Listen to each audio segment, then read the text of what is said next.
안녕하세요. 저는 작은 액세서리 사업을 하는 사람입니다. 애들은 시집가고 벌써 중년의 나이가 다 되었지요. 58년생 개띠로 태어나서 참 세월이 빨랐습니다.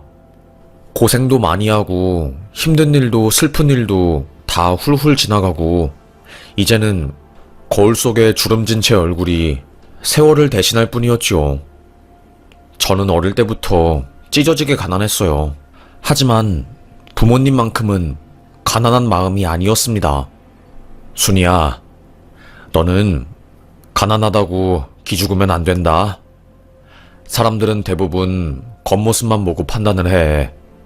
네가 기죽으면 귀신같이 사람들은 그걸 알고 너한테 접근한단다. 그러니 돈이 없어도 항상 돈 많은 척, 당당한 척하고 살다 보면 진짜로 돈이 들어온단다. 저는 아빠가 뜬구름 잡는 소리만 한다는 생각에 한 귀로 듣고 한 귀로 흘려보냈어요. 그런데 제가 대학생일 때 아빠의 사업이 소위 대박이 났습니다. 자영업을 하시는 아버지는 가게를 열기 전까지 노가다 일을 하면서 항상 불안정한 일자리를 가지고 사시다가 그동안 10년 넘게 모은 돈으로 가게를 작게 오픈하게 되었고, 그게 대박이 나면서 확장하고 손님들이 바글바글해지고 장난 아니었어요. 한순간에 가난했던 저희 집은 어마어마한 현금 부자가 되었지요. 아빠 가게가 마감하고 그날 매출로 나온 현금 다발을 세느라 엄마 손 지문이 다 없어질 정도였고, 현금 세는 기계까지 저희 집에 있을 정도였어요. 저는 아빠가 맨날 집에서 소스 개발한다고 배랑 당근이랑 매실이랑 새우젓, 청양고춧가루 등등 정말 별의별 식재료를 다 가져와서 믹서기에 돌리고 난리칠 때, 아 진짜 나 공부해야 하는데 대체 집에서 이게 뭐 하는 거야? 가루 때문에 자꾸 기침난다고. 순이야, 좀 기다려봐라. 아빠가 아주 기가 막히게 맛있는 소스 만들어서 가게 성공시킬 거니까. 거의 24시간 중에 14시간은 소스 개발에 투자를 하는 아빠였습니다. 아빠는 결국 성공했고, 저는 그런 아빠 덕분에 대학생 때부터는 편하게 살 수 있었어요. 돈을 정말로 쓸어 모았고, 저도 유복하게 그동안 가난했던 삶을 보상받는 것처럼 명품 가방도 메고 좋은 곳 가서 맛있는 음식 먹고 해외여행도 다니고 그렇게 만족스러운 인생을 살았습니다. 그렇게 살다가 의대에 다니는 지금의 남편과 결혼하게 되었어요. 남편은 찢어지게 가난한 집안에서 혼자 공부해서 의대에 들어온 인재였고요. 저도 남편이 의사니까 더 호감이 가고 붙잡고 싶었어요. 그래서 저희 집안 재력을 내세우면서 저의 매력을 어필한 것도 있었지요.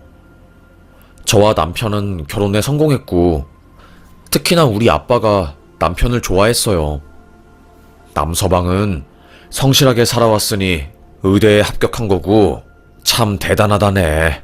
나도 가난하게 살아와서 그 힘든 환경에서 성공하는 게 얼마나 힘든지 잘 아는 사람이기에 자네가 뼈를 깎는 노력으로 의대에 들어온 것을 매우 높게 사는 중이라네. 앞으로 필요한 게 있거나 내가 도울 부분이 있다면 언제든지 도움을 요청하게나, 남서방. 아버님, 말씀만으로도 감사합니다. 제가 더 열심히 해서 아버님께 도움되는 사람이 되어야지요. 그리고 돈도 많이 벌어서 순이한테 좋은 거 많이 해주고 행복하게 만들어줘야지요. 그런데 에휴, 참 결혼 생활이라는 게 쉽지 않더라고요. 페이닥터였던 남편놈은 개원한다고 난리를 쳤습니다. 내 동기들 다 개원해서 한 달에 1,000만 원씩 너끈하게 본다니까? 개원만 하면 대박이라고. 개원이 쉬운 건 아니니까 나는 당신이 페이닥터 조금 더 한 다음에 개원했으면 좋겠는데. 아 진짜 이때 아니면 기회가 없다니까? 세상 물정 모르는 남편놈은 동기 3명이랑 종합검진을 받을 수 있는 내과를 개원한다고 거의 10억에 가까운 돈을 대출받고 땡겨서 개원했습니다.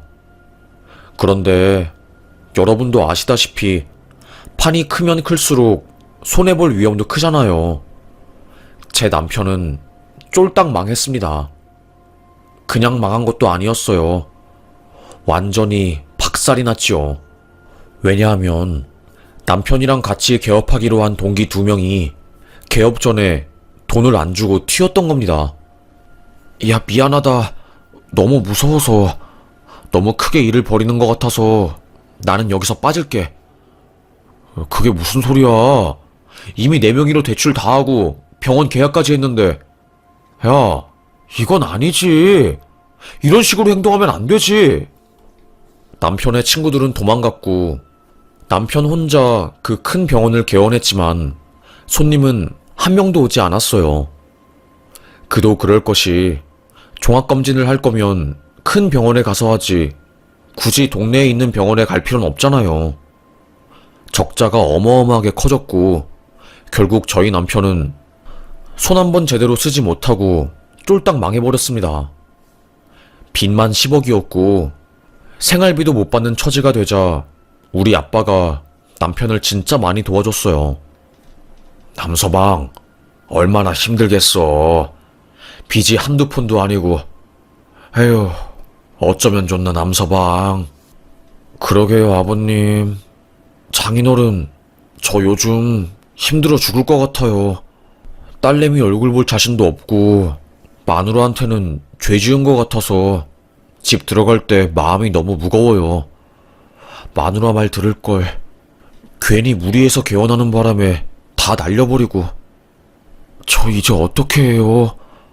아버님, 저 죽고 싶습니다. 저희 남편은 아빠 앞에서 아이처럼 펑펑 울었어요. 술김에 감정이 올라와서 그런 것도 있었지만 그동안 스트레스가 어마어마했던 모양이었죠. 착한 아빠는 돈 걱정은 너무 크게 하지 말게나. 내가 딸한테는 생활비 따로 줄 거고 자네 은행이자 내는 것도 내가 도와주겠네. 자네는 원금 열심히 갚으려고 해봐. 그러면 다달이 나가는 이자에 대한 부담도 좀 없어지지 않겠나? 장인어른, 정말 감사합니다. 제가 두고두고 이 은혜 잊지 않고 꼭 갚겠습니다. 성공한 아빠가 저희 부부에게 손을 내밀어 순간 저희 부부는 숨통이 트였어요. 저는 아빠 진짜 고마워. 그리고 너무 미안해. 내가 잘해드려야 하는데 효도해야 하는데 되려 이 나이에 민폐만 끼치네. 우리 딸, 아빠는 항상 딸 편이야. 딸이 100살이 되어도 내 눈에는 우리 딸이 갓난아이처럼 보여. 그러니 아빠 눈치 보지 말고 힘들 때면 언제든지 손 내밀고. 아빠는 참 따뜻한 분이었습니다. 그렇게 저희 부부는 딸아이가 대학을 갈 때까지 친정아빠 도움을 받으면서 살았어요. 세월이 흘러서 딸내미가 결혼하고 미국으로 시집가면서 저희 부부는 둘이 살게 되었고 그 무렵에 거의 10억에 달하는 빚을 다 갚게 되었습니다. 참 힘들었어요.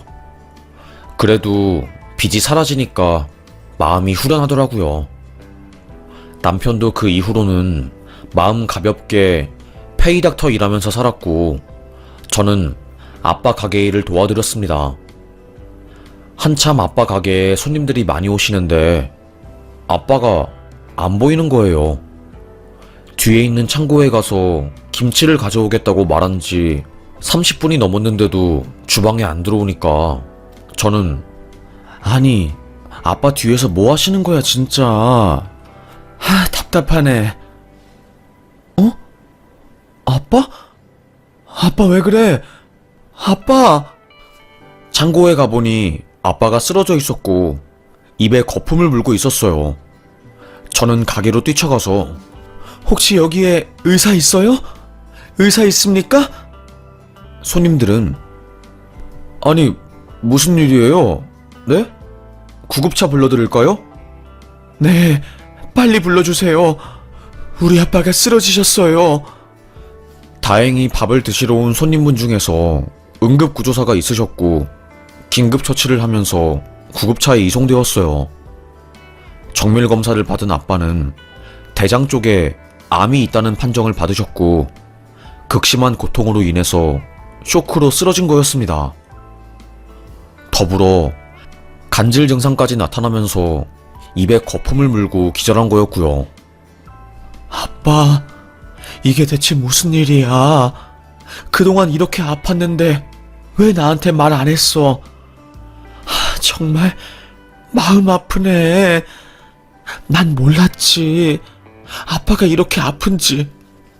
그냥 진통제 먹으면 나을 줄 알고 식당 비우면 안 되니까 그래서 참고 살았는데 이렇게 큰 병일지 몰랐어, 아빠도. 의사 선생님은 숙연한 표정으로 저를 부른 뒤 조심스럽게 말하더라고요. 저희가 3기 초반 정도만 되어도 생존 가능성이 있다고 말씀드리는데 지금은 암세포가 몸에 대부분 전이된 상황이고 수술을 한다고 해도 암을 뗀 후에 항암 치료를 해도 예후가 너무 안 좋아서 길어야 1년이라고 말씀드릴 수 있을 것 같습니다. 네? 뭐라고요? 아빠가 시한부라고요? 저는 말기암이라고 해도 요즘 의학이 발달되었으니까 당연히 살 수 있을 거라고 생각을 했어요. 그런데 시한부라고 판정을 받으니 심장이 쿵 내려앉는 듯 했습니다. 이 사실을 알게 된 남편은 뭐라고? 장인어른이 말기암이라고? 세상에. 저와 같이 충격을 받았어요. 그도 그럴 것이 우리 아빠가 사위한테 진짜 잘해줬거든요. 위에서 말해드린 것처럼 남편의 빚도 함께 갚아주시고 이자 같은 것도 대신 내주시고 딸이 행복했으면 하는 바람에서 사위에게도 온정을 베푸신 분이었지요. 그런데 한순간에 아빠가 쓰러지시니까 아빠의 가게를 지킬 사람이 없어졌고 제가 대신해서 아빠 가게를 지켜야 했어요. 그렇다 보니까 아빠 간병을 해줄 사람이 없었고 저는 남편에게 조심스럽게 부탁했습니다.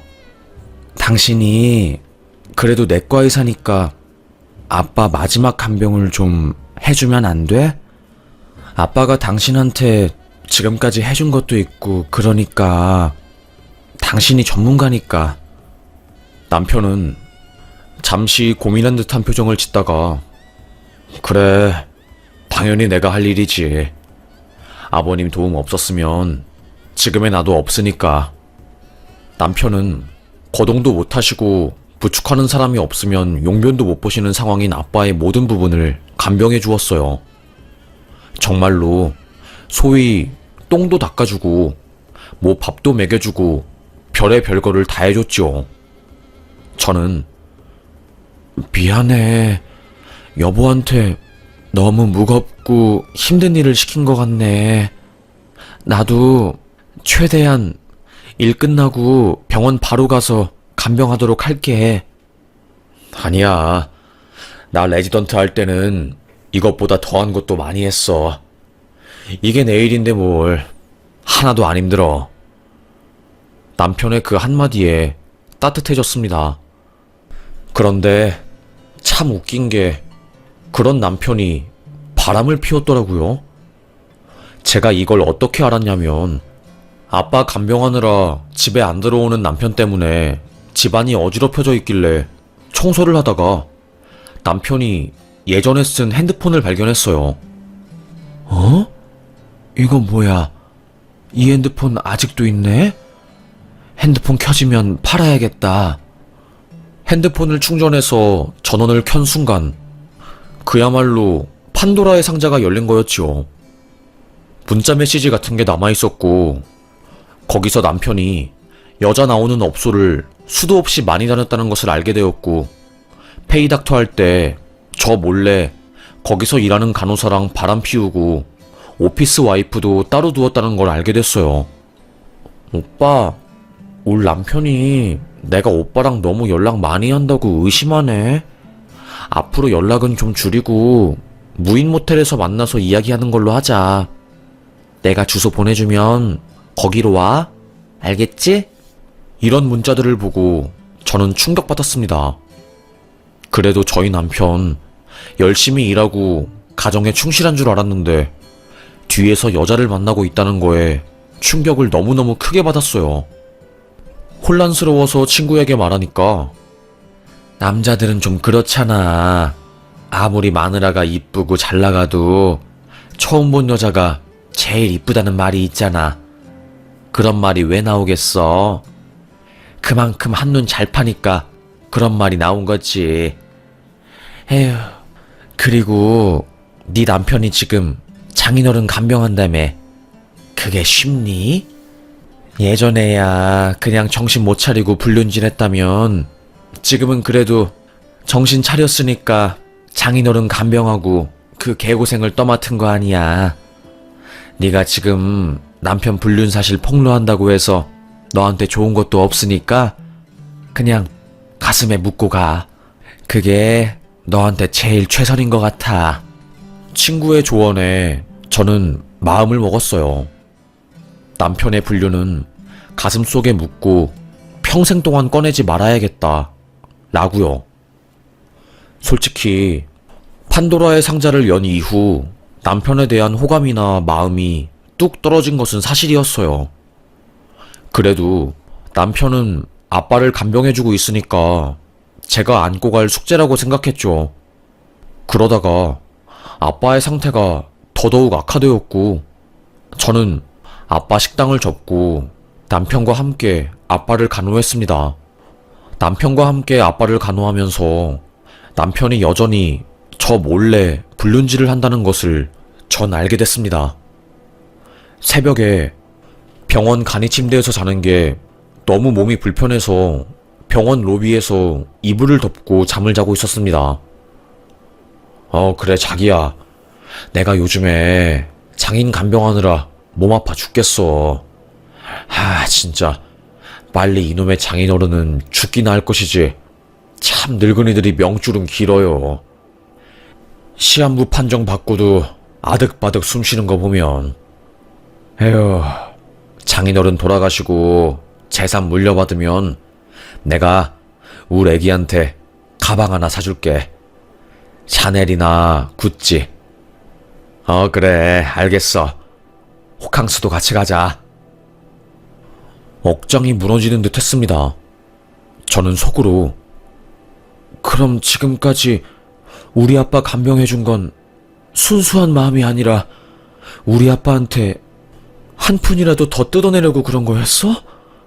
세상에 어떻게 이런 인간이 다 있냐? 속 터져. 어떻게 이럴 수가 있어? 너무 혼란스러웠어요. 저희 남편이 친정아빠에게 잘해준 이유도 다 뒤에서 꿍꿍이가 있었던 거고 그걸 알게 된 저는 뒤통수를 한 대 맞은 기분이었죠. 아무것도 모르는 아빠는 우리 맞사위 덕분에 편하게 병원 생활 한다고 하면서 좋아라 하셨고요. 그러다가 급격하게 건강이 악화된 아빠는 호흡기를 차야 할 정도로 상황이 안 좋아졌고 결국 돌아가시기 일보 직전이었어요. 저는 정말 지옥길을 걷는 것 같은 기분을 느꼈지요.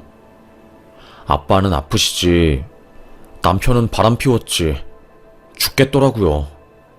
그때 아빠가 우리 맞사위가 내 재산을 가져야지. 날 이렇게 지극정성으로 간호하고 옆에 꼭 붙어 있으니 말년에 아들을 얻은 것 같았단다.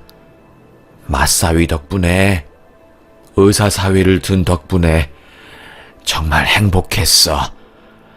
참 고마웠다. 내 명의로 된 상가랑 가게는 맞사위가 관리하는 걸로 하거라. 저는 당황해서 아빠, 무슨 말을 하는 거야? 왜 유언을 몇 년은 더 살아야 하는데 왜 그래? 안 돼! 삐삐삐. 심장 박동수가 멈추는 소리와 함께 아빠는 순간 호흡이 멈췄어요. 의사가 와서 심장 제세동기로 다시 아빠의 심장을 살렸지만 중환자실에 실려간 아빠는 3일간 코마 상태로 계시다가 결국 사망하셨습니다. 아빠가 죽었지만 눈물 한 방울 안 흘리는 남편을 향해서 전 말했습니다. 당신, 내가 나 몰래 불륜질하는 거 모를 줄 알았어? 나 다 알아. 내가 새벽에 병원 로비에서 쪽잠 자고 있을 때 나 몰래 상간녀랑 통화하고 우리 아빠 죽으면 그 재산 당신 거라고 상간녀한테 우리 아빠 재산으로 명품백 사주겠다고 했다며? 진짜 미친 거야? 뭐? 당신이야말로 미쳤어? 남의 뒤는 왜 밟아? 어? 저에게 되려 화를 냈습니다. 지금 누가 잘못한 건지 헷갈리게 하더라고요. 전 더 어이가 없었죠. 바람핀 건 당신인데 내가 왜 당신한테 욕을 먹어야 해? 정도가 있지. 아무리 생각해도 이건 아니지. 화를 뺑 내니까 남편은 그래, 솔직히 말할게. 나 당신 몰래 바람 피운 거 맞아. 그런데 나도 장인어른 보살폈으니까 받을 건 받아야지. 어차피 우리 부부 이미 신뢰는 깨진 것 같으니까 여기서 그만하는 걸로 하고 나는 장인어른이 말한 것처럼 상가랑 가게 가지고 갈게. 됐지? 말도 안 되는 소리 하지 마. 당신이 한 게 뭐가 있다고? 뭘 그렇게 잘했다고 우리 아빠 건물이랑 가게를 가져가? 그게 우리 아빠의 전부인데 아무것도 모르는 아빠만 당신의 그 두 얼굴, 소름 끼치는 두 얼굴에 속아가지고 그런 소리를 한 거지.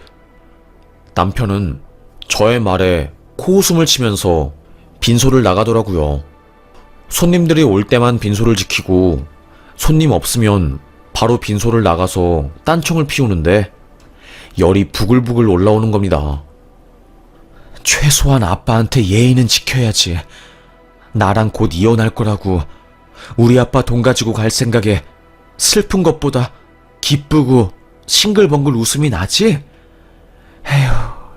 에휴, 내 인생. 어떻게 이런 놈이랑 내가 결혼해서 이렇게 고통스러운 삶을 보내냐?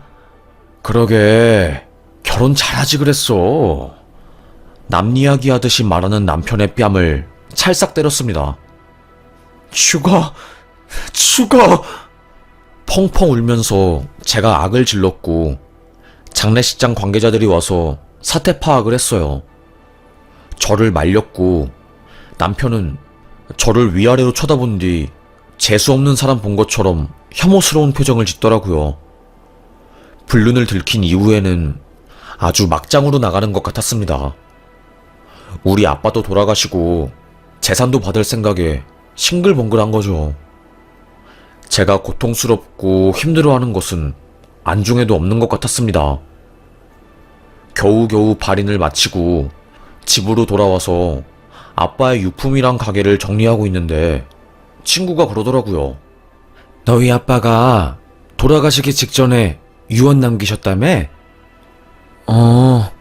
그것 때문에 골치 아프다. 아빠가 재산을 남편한테 물려주겠대. 제일 큰 게 상가랑 가게인데 나 없을 때 남편 놈이 아빠 간병하면서 대체 어떤 가머니설로 아빠를 살살 꼬셔낸 건지. 아빠 죽었으니까 그 돈 받을 생각에 신났어 남편놈. 나랑 이혼하고 상간녀랑 하와이 가서 살림 차릴 거래. 그게 상칠은 아내한테 할 소리야? 나 살다 이런 놈 진짜로 처음 봐. 내가 예전에 사법고시 준비한 거 알지? 그러다가 노선 바꿔서 지금 7급 공무원 하고 있잖아. 그래서 형사랑 민법 소송 조금 알긴 하는데 유언 남길 때 녹취한 거 없으면 법적인 효력 없을 수도 있거든? 그때 아버님 마지막으로 말 남기실 때 너랑 네 남편만 있었던 거지? 나랑 내 남편만 있었어.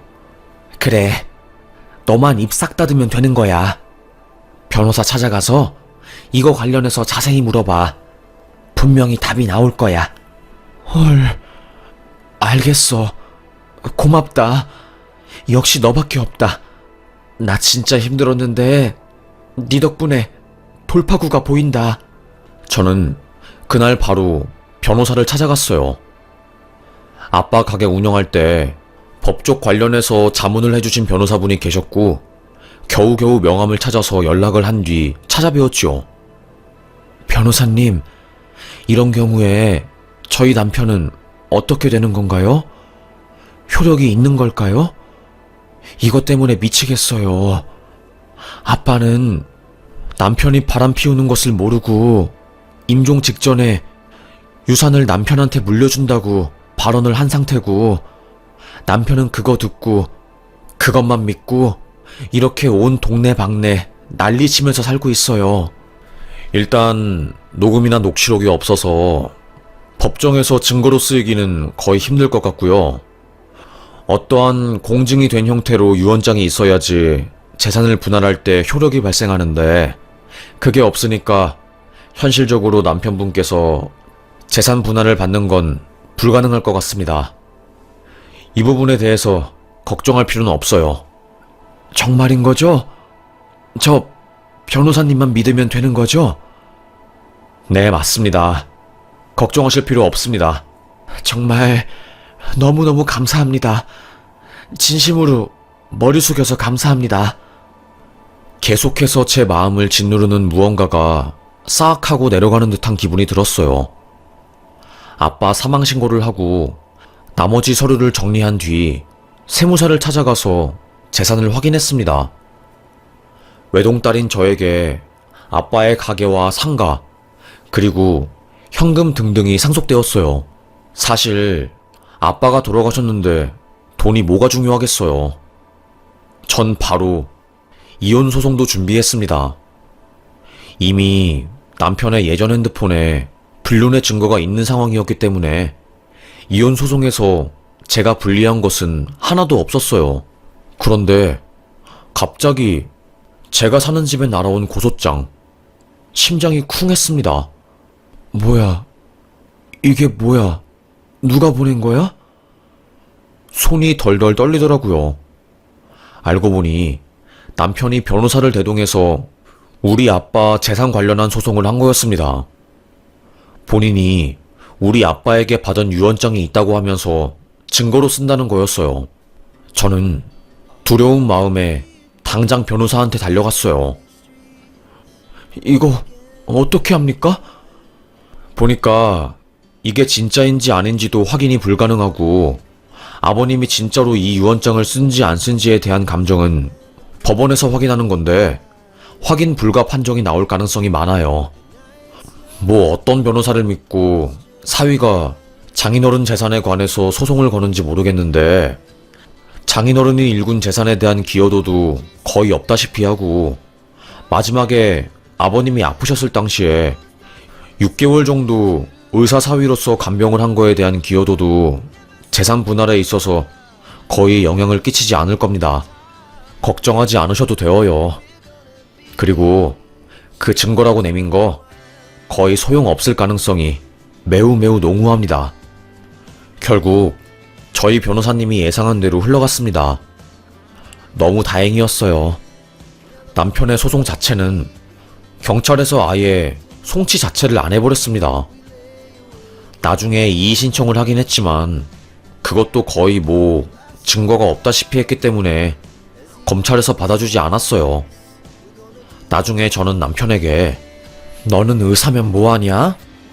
아는 게 하나도 없고 멍청한데 진짜로 아빠의 그 한마디로 네가 우리 아빠 재산 다 가져갈 수 있을 거라고 생각했어? 제발 꿈에서 벗어나. 그리고 이제는 네가 알아서 돈 벌어서 살아. 어디서 기생충 짓거리를 하고 있어? 네 병원 망해가지고 우리 아빠가 피땀 흘려서 이자 대신 갚아주고 우리 생활비까지 보태줬는데 넌 진짜 은혜를 똥으로 갚는구나? 너 뭐라고 했어? 고래고래 고함을 지르는 전남편을 뒤로 두고 저는 집을 나왔고 그렇게 이혼하게 되었어요. 이혼하니까 진짜 속이 뻥 뚫리더라고요.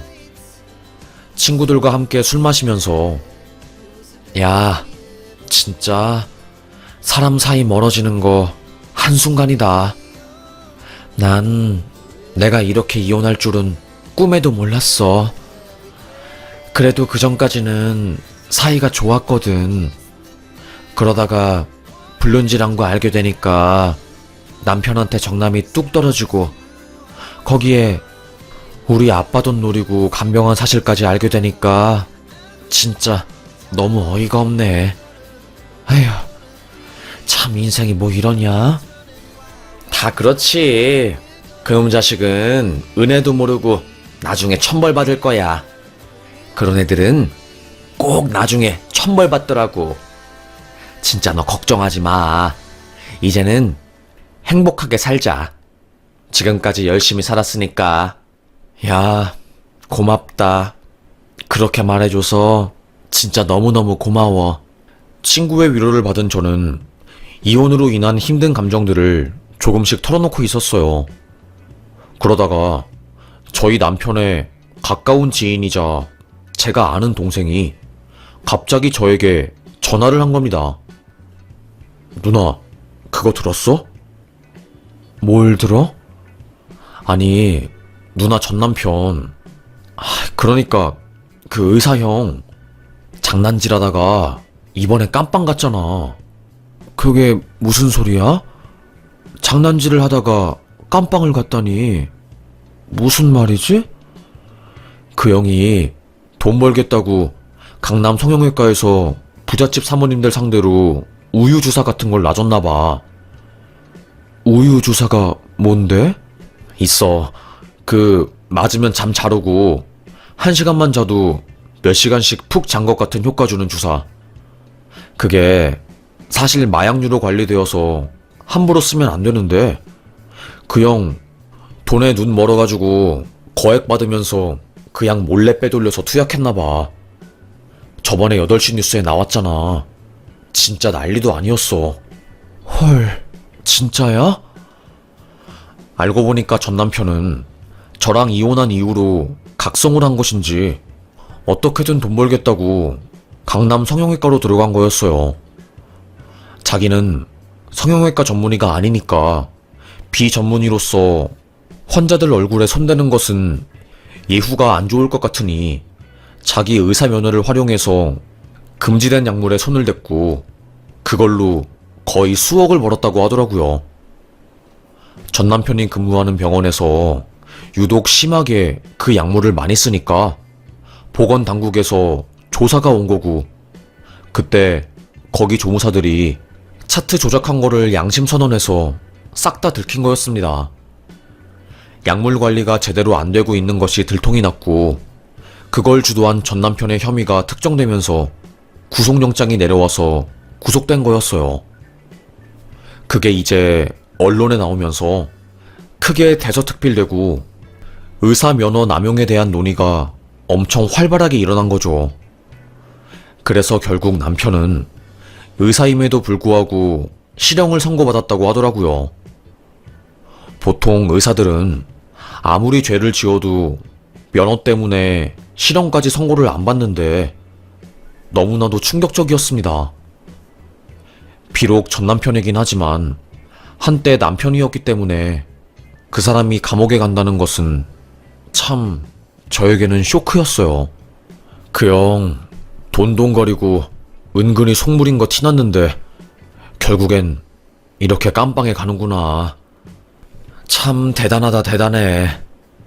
나는 누나랑 그 형이랑 이혼했다고 해서 누나가 이미 형에 대해서 알고 있는 줄 알았어.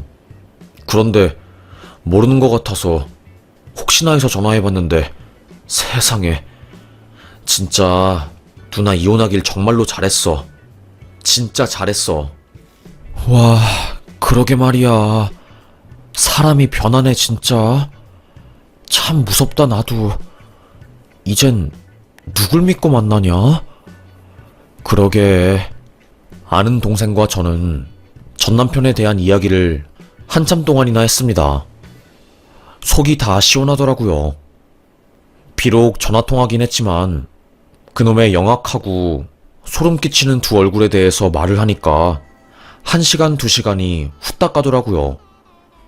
저희 딸내미도 아빠의 그런 모습을 알게 된 이후로 아빠랑 연을 끊었고, 저도 마찬가지로 이혼한 전 남편이랑 다시는 만나기 싫어서 전화번호도 바꾸고 제가 할 수 있는 모든 것을 동원해서 저의 개인정보를 바꿀 수 있는 것은 다 바꾸었네요.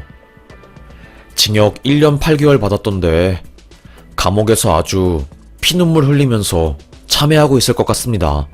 맨날 의사라고 대접받으면서 살다가 감옥에 갔으니 얼마나 비참하고 힘들겠어요.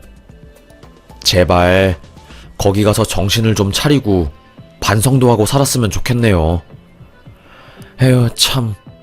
그리고 의사 면허 가지고 있다고 뭐 봐주고 형사처벌 안 하고 그런 법의 체계가 제발로 바뀌었으면 좋겠네요. 그리고 인성교육도 필수인 것 같습니다.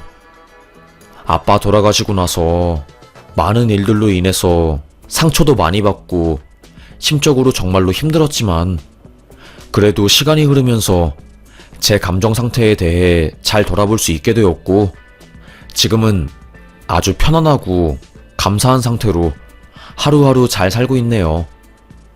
그 덕에 이렇게 글도 쓸 수 있게 되었고요. 지금까지는 가정을 위해서 헌신하면서 살았다면 이제부터는 제 자신을 위해서 살고 싶습니다. 내 자신을 위해서 사는 게 결과적으로는 가장 좋은 것 같아요. 그래야지 행복하더라고요. 여러분도 그렇게 사시길 바라겠습니다. 그리고 재산 문제는 아프기 전에 일찍 정리하는 게 가장 좋은 것 같아요. 아빠가 입원할 때 옆에 부잣집 할아버지도 입원하셨는데 그 할아버지 자식들은 재산 서로 갖겠다고 하면서 소송하고 난리도 아니더라고요. 친자식인데도 불구하고 자기 아빠한테 소송 걸고 참 이게 뭐하는 짓인가 싶었습니다. 씁쓸하기도 했고요. 뭐 잠깐 이야기가 다른 길로 샜는데 하여튼 제 이야기는 여기까지였고 들어주셔서 감사합니다.